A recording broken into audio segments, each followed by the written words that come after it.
नमस्कार, आप सभी का स्वागत है मेरे चैनल में। और आज हम क्लास 6 का जो चैप्टर हमने सेकंड किया था अपनी पहली वीडियो में, जो हमने कवर कर चुके हैं, उसके जो क्वेश्चंस हैं आज हम उनको डिस्कस करेंगे। अगर कोई भी मेरे उस सेकंड चैप्टर की वीडियो देखना चाहता है तो वो मेरे चैनल पे जाके देख सकता है। तो सेकंड चैप्टर जो हमने किया था वो कौन सा था? क्लास 6 का चैप्टर की बात हो रही है। ये है पदार्थ एवं पदार्थ के समूह। ये चैप्टर हमने पूरा पढ़ लिया था। इस चैप्टर में हमने वर्गीकरण पढ़ा था। वर्गीकरण यानी कि हम चीज़ों को डिवाइड क्यों करते हैं या अलग अलग कैटेगरी में क्यों डालते हैं, ठीक है। और उसके अलावा हमने किस आधार पे उनको अलग अलग किया है और वो पदार्थ किस चीज़ के बने हैं, ठीक है, उनकी बेसिक यूनिट क्या है। तो एक बार थोड़ा सा रिपीट कर लेते हैं छोटा छोटा। तो हमने पढ़ा था पदार्थ कोई भी चीज होती है जो स्थान घेरती है और जिसमें भार होता है। दूसरा हमने जो चीज पढ़ी थी यहाँ पे वर्गीकरण पढ़ा था। तो वर्गीकरण हमने बताया था जब वस्तुओं को हम किसी आधार पे, सामान्य लक्षण के आधार पे अलग अलग करते हैं तो उसको वर्गीकरण कहते हैं। इसमें हमने भौतिक और रासायनिक वर्गीकरण पढ़ा था। भौतिक वर्गीकरण में हमने देखा था कि पदार्थ की 3 अवस्थाएं होती है, ठोस, द्रव और गैस। अब इस ठोस, द्रव और गैस में हमने क्या पढ़ा था कि ठोस के अणु पास पास हैं, द्रव के अणु थोड़े से दूर दूर हैं और जो गैस के अणु हैं वो बहुत ही दूर दूर है। जो इनके कण जो हैं वो दूर दूर हैं, उनके बीच में देखिए स्पेस ज्यादा है। फिर उसके बाद हमने पढ़ा था जल में घुलनशीलता के आधार पर, यानी कि जो चीजें पानी में घुल जाएंगी या पानी में घुल जाती है वो घुलनशील होती है और जो नहीं घुल पाती वो अघुलनशील होती है। फिर हमने उसके बाद पारदर्शिता के आधार पे किया था। यहाँ पे हमने भार के आधार पे भी किया था। कुछ चीजें जल से भारी होती हैं, पानी से भारी होती हैं, और कुछ चीजें पानी से भारी नहीं होती है। उसके अनुसार हम जो है चीजों को वो अलग अलग वर्गीकृत करेंगे। उसके बाद हमने पारदर्शिता के आधार पे किया था। पारदर्शिता होती है जब आप चीजों के आर पार देख पाते हैं, जिसमें हमने पारदर्शी वस्तुएं पढ़ी थी, अपारदर्शी वस्तुएं पढ़ी थी और ऐसी वस्तुएं जो पारभासी होती हैं। पारभासी कौन सी होती है? जो जिसमें हम थोड़ा बहुत देख सकते हैं, धुंधला, तो वो हमारी पारभासी होती हैं। इसके बाद हमने पढ़ा था कठोरता के आधार पे। कठोरता के आधार पे हमने कैसे वर्गीकृत किया था? कुछ चीजें जो मुलायम पदार्थ होते हैं, कुछ जो कठोर पदार्थ होते हैं, ठीक है। तो मुलायम और कठोर पदार्थ को यहाँ अलग अलग कर लिया था। उसके बाद हमने चुंबक के आधार पे किया था। कुछ चीजें चुंबक से चिपक जाती हैं और कुछ चीजें चुंबक से नहीं चिपकती हैं, तो इसलिए हमने उसके आधार पर किया था, जिसमें हमने चुंबकीय और अचुंबकीय पदार्थ पढ़े थे, ठीक है। उसके बाद हमने पदार्थ के निर्माण की मौलिक इकाई के बारे में पढ़ा था कि निर्माण की मौलिक इकाई क्या है? अणु और परमाणु, ठीक है। अणु वो था जो सूक्ष्मतम कण जो स्वतंत्र अवस्था में रह सकता है, और परमाणु वो जो स्वतंत्र अवस्था में नहीं रह सकता। अब हम इसके क्वेश्चंस कर लेते हैं। तो आइए हम पहला क्वेश्चन करते हैं। सही विकल्प छांटकर हमें बताना है। वर्गीकरण आवश्यक है। क्यों आवश्यक है वर्गीकरण? वस्तुओं को व्यवस्थित रखने के लिए। यस। वस्तु एवं पदार्थों के गुणों को आसानी से समझने हेतु जब आप अलग अलग कर लेंगे तो आसानी से आप बता सकते हैं कि ये कठोर है या मुलायम है। इस आधार पे मैंने उनको वर्गीकृत किया है, तो ये पॉइंट भी बिल्कुल सही है। विद्यालय के पुस्तकालय हेतु, हाँ, जब हम अपने पुस्तकालय में बुक लेने जाते हैं तो वहां पे भी देखेंगे आप, तो वर्गीकृत करके बुकों को रखा गया होता है। एक साइड साइंस की, एक साइड हिंदी की, एक साइड इंग्लिश की बुक, इस तरह से अलग अलग वर्गीकृत करके उनको रखा जाता है। तो इसी तरह से इसका आंसर क्या होगा? सभी हेतु। इन सभी कार्य हेतु हमें वर्गीकरण करना आवश्यक है, ठीक है। किसी द्रव को गर्म करने पर वह बदल जाता है। जब हम पानी को गर्म करते हैं तो किस में बदल जाता है? गैस में, ठीक है। अब गैस को किसी बर्तन में रखने पर क्या होगा? आप जब गैस रखते हैं किसी बर्तन में तो वो क्या होगा? तो वो उस बर्तन में पूरी तरह फैल जाएगी, क्योंकि हमने पढ़ा था कि जो गैस के अणु थे वो दूर दूर रहते हैं। और जब आप कोई कठोर चीज रखते हो, अगर मैंने इसको एक बर्तन लिया है, उसमें आपने पत्थर डाला है, तो पत्थर क्या है? हमारा ठोस है, वो अपनी जगह पे ही रहेगा। उसी तरह से अगर आप पानी डालेंगे उस बर्तन में तो वो भी पानी उसी बर्तन के अंदर रहेगा। पर अगर हमने डाल लिया गैस तो वो उड़ जाएगी या फिर वो फैल जाएगी। तो इसका आंसर क्या होगा, उसमें पूरी तरह से फैल जाएगी। पदार्थ की निर्माण की इकाई क्या है, परमाणु। अब यहाँ पे हम रिक्त स्थान कर लेते हैं। ठोस का आकार स्थिर या निश्चित होता है, मतलब ठोस का एक आकार जो है वो निश्चित है। अगर आप उसको किसी भी दूसरे बर्तन में डालेंगे, आपने एक गोल पत्थर लिया है, अगर आपने उसको ग्लास में डाला है तब भी वो गोल रहेगा, और दूसरे बर्तन में डालोगे तो भी वो गोल ही रहेगा, यानी कि उसका आकार कैसा है, निश्चित है। अगरबत्ती की सुगंध किसके कारण कमरे में फैल जाती है, गैसीय गुण के कारण।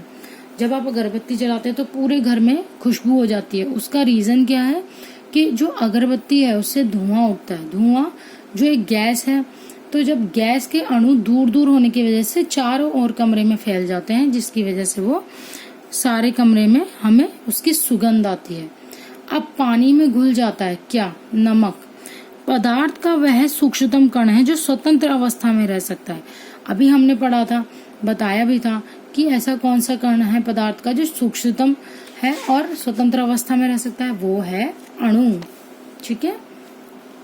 उसके बाद है यहाँ पे अधोलिखित प्रश्न के संक्षिप्त में, अब इनका हमें संक्षिप्त में आंसर देना है।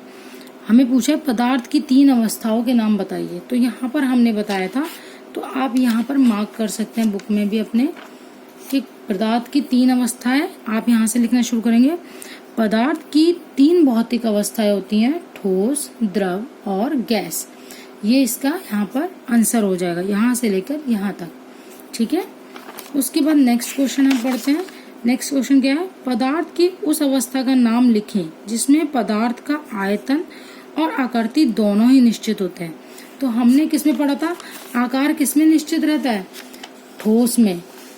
तो यहाँ पे देखिए लिखा है, ठोस वह पदार्थ है, ठोस वह पदार्थ है जिसका आकार व आयतन निश्चित होता है। तो इसका आंसर क्या होगा, ठोस पदार्थों का आकार व आयतन दोनों निश्चित होता है। तो इसका आंसर हमारा ठोस हो जाता है। ठीक है। अब पदार्थों के वर्गीकरण से क्या तात्पर्य है, पदार्थों के वर्गीकरण मतलब क्या होता है, तो इसका आंसर भी आप इस चैप्टर के इस पेज पे देख सकते हैं। वस्तुओं को, यहाँ से लेके इसका आंसर कहाँ तक है, यहाँ तक। वस्तुओं को उनके सामान्य लक्षण के आधार पे जब हम अलग अलग समूह में बांट देते हैं तो इस क्रिया को वर्गीकरण कहते हैं। इसका आंसर यहीं पर ही खत्म हो जाता है। अब पारभासी किसे कहते हैं, तो ये भी मैंने बुक में ही मार्क किया है। पारभासी वस्तुएं कौन सी थी, वे पदार्थ जिनके द्वारा हम धुंधला सा, मतलब हमें आर पार तो दिखता है पर कैसा धुंधला, तो वो कैसी वस्तु होती है, पारभासी वस्तु। जैसे तेल लगा हुआ कागज, पेंट लगा कांच आदि। तो इसका आंसर यहाँ से लेकर यहाँ तक होगा। ठीक है। फिर नेक्स्ट हम देखते हैं, नेक्स्ट के क्वेश्चन है, अब इनके कारण बताने हैं। द्रव पदार्थों की आकृति निश्चित नहीं होती। ये कह रहे हैं कि जो पानी वाली वस्तुएं हैं, द्रव पदार्थ हैं, उनकी आकृति निश्चित क्यों नहीं होती है, तो क्या वजह है। क्योंकि हमने देखा पानी जब हम ग्लास में लेते हैं, पहले आप इसको समझिए, पानी अगर मेरे पास 1 गिलास पानी है, ठीक है, तो अगर मैं उसको एक गोल डब्बे में डालूंगी तो वो गोल की आकृति ले लेगा। अगर मैंने उसको इस तरह के बॉक्स में डाला है तो वो इस तरह के बॉक्स की आकृति ले लेगा। तो इसलिए उसकी आकृति निश्चित नहीं है। तो इसका आंसर हम यहाँ से ढूंढेंगे। देखिए, जब हम पानी भरा हुआ कोई भी बर्तन लेते हैं, उस पानी को हम जिस बर्तन में डालेंगे, भगोने में डालेंगे तो भगोने की आकृति लेगा, पर अगर वो किसी और चीज में डालेंगे तो किसी और चीज की आकृति ले लेगा। तो जिस बर्तन में द्रव रखा जाता है वह उसी का आकार लेता है, किंतु उसका आयतन क्या होता है, निश्चित रहता है। ठीक है, जैसे दिखाई देने लगे, क्योंकि आयतन में उसके कोई परिवर्तन नहीं होता है। ठीक है, बस द्रव की पदार्थों की आकृति कैसी होती है, निश्चित नहीं होती है। जैसा आप जिस बर्तन में डालेंगे वो उसी बर्तन की शेप ले लेगा। जल से भरा ग्लास खाली ग्लास की अपेक्षा भारी क्यों होता है। देखिए, जब ग्लास जल से भरा हुआ है तो वो हमेशा भारी होगा। क्यों? क्योंकि उसमें पानी है और पानी के अणु जो है वो उस ग्लास को भारी फील कराएंगे। एक गिलास में आपने पानी भरा है, एक गिलास में आपने कुछ नहीं भरा है, तो जिसमें कुछ नहीं भरा है उसमें क्या है? गैस के कण है। ठीक है, गैस के कण दूर दूर होने के कारण वो फैल जाएंगे चारों ओर हवा में और इसका भार जो है वो कम होगा। जबकि जिसमें पानी भरा है तो पानी नहीं उड़ेगा, तो इसलिए उसका भार, ग्लास का भार और पानी का भार मिलके वो भारी होगा। और जिसमें कुछ नहीं होगा उसमें गैस होने के कारण अणु दूर दूर होंगे और वो क्या होगा? हल्का होगा। नेक्स्ट क्वेश्चन क्या है हमारा? निम्नलिखित प्रश्नों के उत्तर अपनी उत्तर पुस्तिका में लिखिए। एक प्रयोग से बताएं कि पदार्थ स्थान घेरता है। देखिए वो पूछ रहे हैं कि कोई भी एक ऐसा प्रयोग कीजिए जिससे पता चले कि कोई भी पदार्थ स्थान घेरता है। तो मान लीजिए कि आपने ये पेंसिल ली है, अगर मैं इसको यहाँ रख दूं तो ये देखिए वो इसने इतना स्थान यहाँ पे घेर लिया है, और अगर मैंने इसको उठाया तो इसमें भार भी है। इसी तरह से आप घर में एक गुब्बारा लीजिए, गुब्बारे में हवा भरिए। जब आपने गुब्बारे में हवा भरेंगे तो वो स्पेस जो है वो उतना ही जगह जो है वो घेरेगा। इससे क्या पता चलता है कि कोई भी पदार्थ जो होता है वो स्थान घेरता है और उसमें भार भी होता है। अब नेक्स्ट क्वेश्चन क्या है? किसी पदार्थ को ठोस अवस्था से द्रव अवस्था तथा द्रव अवस्था से ठोस अवस्था में कैसे बदला जा सकता है? मान लीजिए कोई पदार्थ ठोस, यानी कि मैंने बर्फ ली है, उसको मैं द्रव अवस्था में कैसे बदल सकती हूँ? जब मैं उसको गर्मी दूंगी। ठीक है, तो अगर मैं ताप बढ़ा दूं तो क्या होगा? ठोस से द्रव अवस्था में आ जाएगा। और अगर मैंने पानी हो गया तो अगर आप उसको वापस से ठोस अवस्था में बदलना चाहते हैं तो आप उसका टेम्परेचर कैसा कर देंगे? कम कर देंगे। तो हमेशा क्या होगा? ये ताप के ऊपर होगा। जब आप क्या बोलते हैं, ताप बढ़ाते हैं गैस पे अगर आपने बर्फ डाल के एक भगोने में रखी है तो वो पिघल जाएगी क्योंकि उसे गर्मी मिल रही है। तो ताप हम क्या कर रहे हैं? बढ़ा रहे हैं। ठीक है, और जब हमें उसको ठोस अवस्था में वापस लाना है तो हम ताप को क्या कर देंगे? कम कर देंगे, यानी कि हम फ्रिज में रख देंगे। ठीक है, तो वो वापस से बर्फ में जम जाएगी। ठोस, द्रव और गैस तीनों में क्या अंतर है? तो यहाँ पे हमें अंतर के लिए ये पूरा यहाँ पर दिया हुआ है। इनके अणु के बीच में स्पेस कम होता है ठोस के में, द्रव के कणों के बीच में स्पेस ज्यादा होता है और गैस के कणों के बीच में और ज्यादा होता है। ये रूम में नहीं फैलता है, ये रूम में फैल जाती है।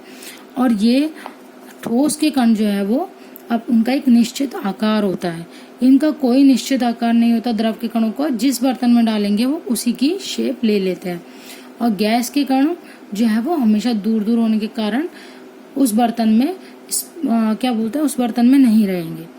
ये भारी होगा और ये हमेशा हल्का होगा क्योंकि ये चारों ओर फैल जाएगा। ठीक है, तो इस तरह से हम इसमें अंतर अपने तरफ से लिख सकते हैं।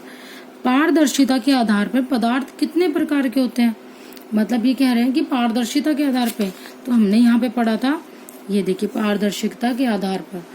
तो पहला वो पदार्थ जो पारदर्शी है, जिनके आर पार देखा जा सकता है, जैसे कांच, जल आदि।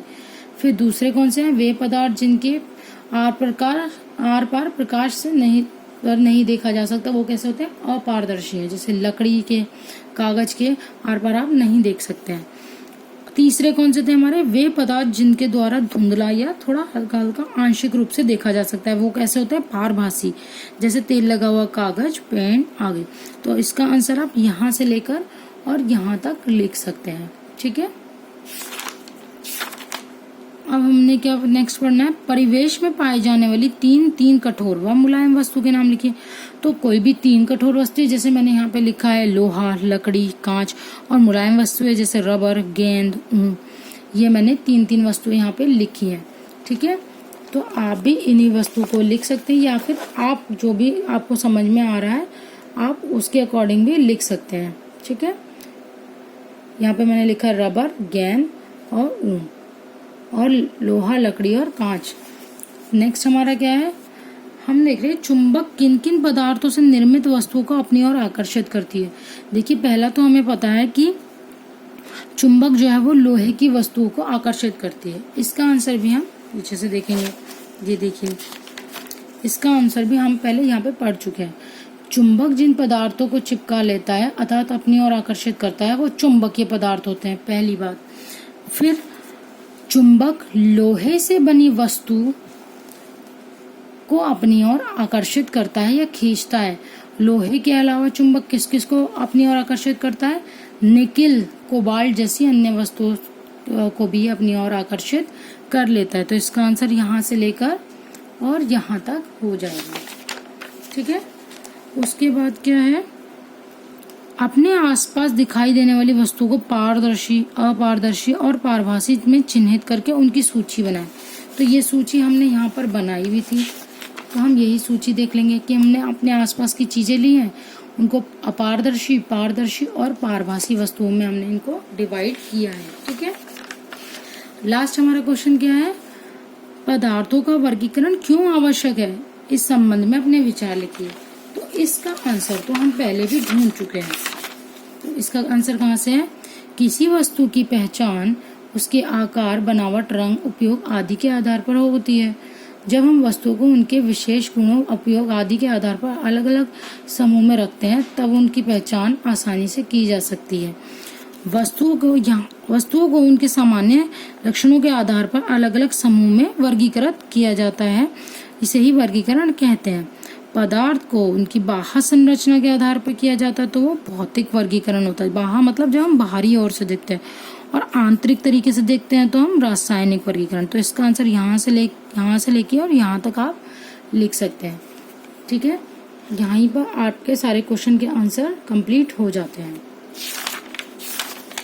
तो ये चैप्टर आपका यहाँ पे कंप्लीट होता है। अब आपको इससे रिलेटेड कोई भी डाउट हो तो आप मुझसे कमेंट्स में पूछ सकते हैं। Thank you so much for watching my videos. Thank you.